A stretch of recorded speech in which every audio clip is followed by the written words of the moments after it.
Coming up on today's show, could Julio Jones be returning to Atlanta? Well, we've got an interesting story on that front. Plus, would the Falcons be interested in signing Derek Carr? We're going to break down the latest on DC. But first, make sure you hit the thumbs up icon. If you're checking into the video right now, view it as going over to your buddy's house. Pop your shoes off and hit that thumbs up icon to get the party started. Now, Julio Jones, could the Falcons be interested in bringing back the legend, the Falcons' all-time leader in receiving yards, and a lot more?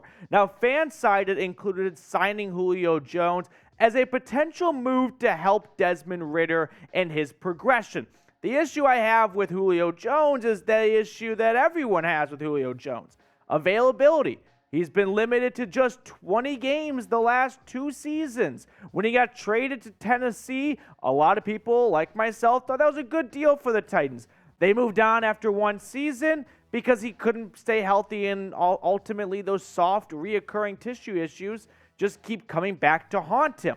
In 2022, Julio Jones, 24 grabs, 299 yards, and 2 touchdowns for the Bucks. I think he caught Tom Brady's last touchdown, though.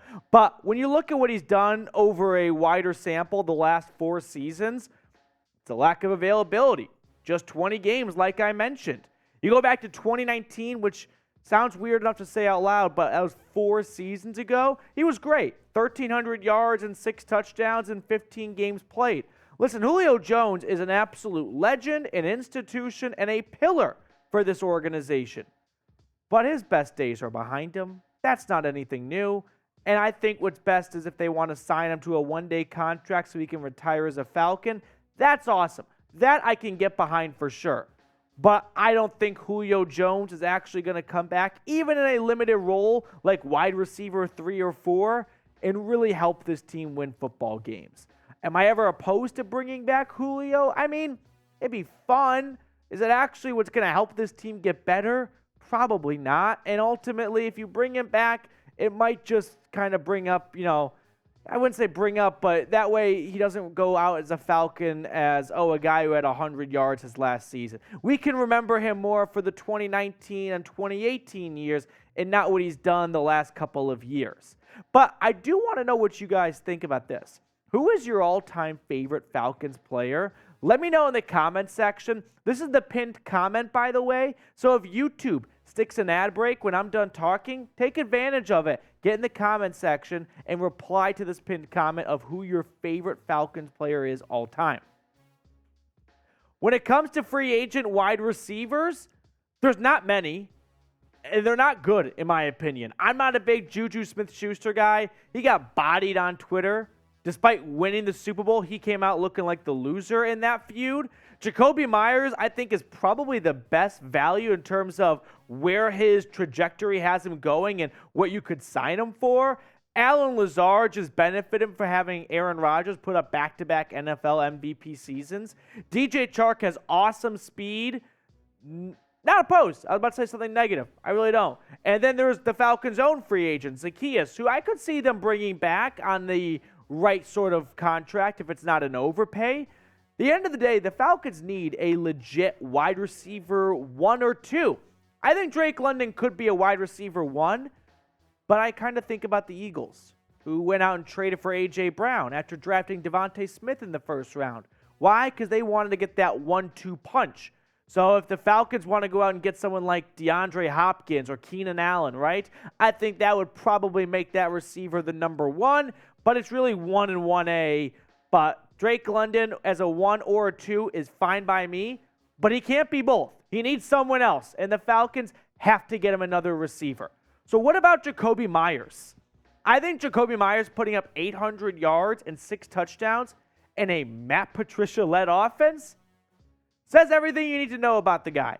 I would not be opposed to the Falcons signing him at all. In fact, I would be in favor of it. I think a London Jakobi Meyers wide receiver duo is a pretty good starting point for Atlanta in 2023.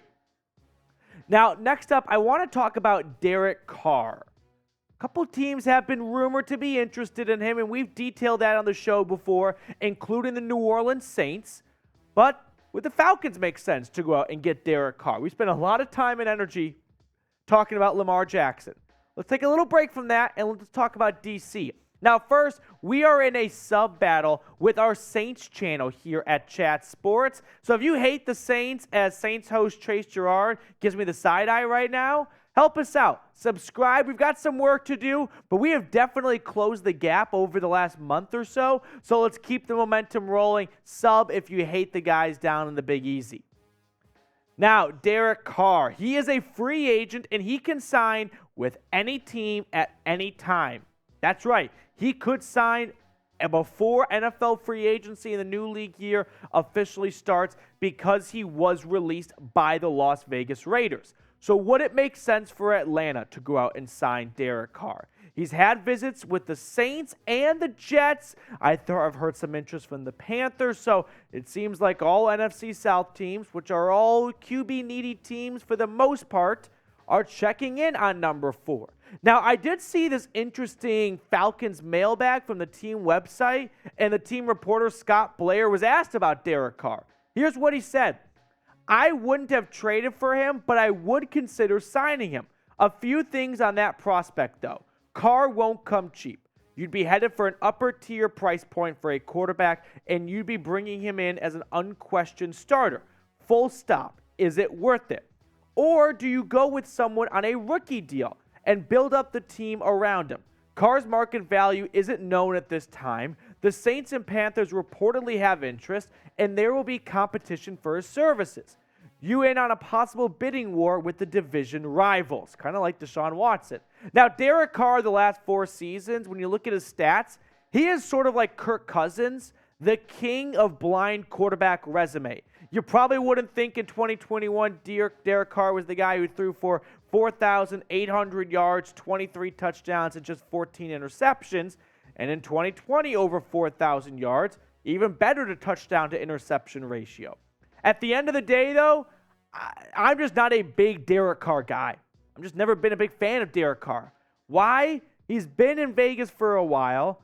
They went out and got Devontae Adams for him so they could finally start to really win meaningful games. And instead, they had their worst season yet in a lot of ways in terms of where they were expectations-wise. So because Derek Carr has never won a playoff game or shown me that he can go win and win in the postseason, win in January, I don't want to engage in giving him probably 35 to 40 million. I think 40 million is probably a bit high for what he's looking for, but he's definitely looking for 30 plus million. And if you're opposed to giving Lamar Jackson that type of money, you're definitely opposed to giving it to Derek Carr, because at least Lamar Jackson has won in the postseason. But be the GM. Should the Falcons sign Derek Carr? Yes or no? Let me know what you think down below. I've said it earlier, but I'll say it again. I'm passing on Derek Carr. I think Derek Carr is probably a bit, I would say, underappreciated, but he's probably made fun of a bit too much. He's probably a little bit better than we give him credit for, but he's not someone I want to bring on in his early to mid-30s now and give him the bag in a big 3 to 5 year contract just to discover you could be the next team like the Indianapolis Colts, who think they got some years left in Matt Ryan, and ultimately that's not the case. I mean, Ryan's older than Carr, I know that, but I'm just not a big Derek Carr guy. So no, I'm going to pass on signing him for $35 million. That's it for today's show. We'll see you guys later with more Falcons news and rumors.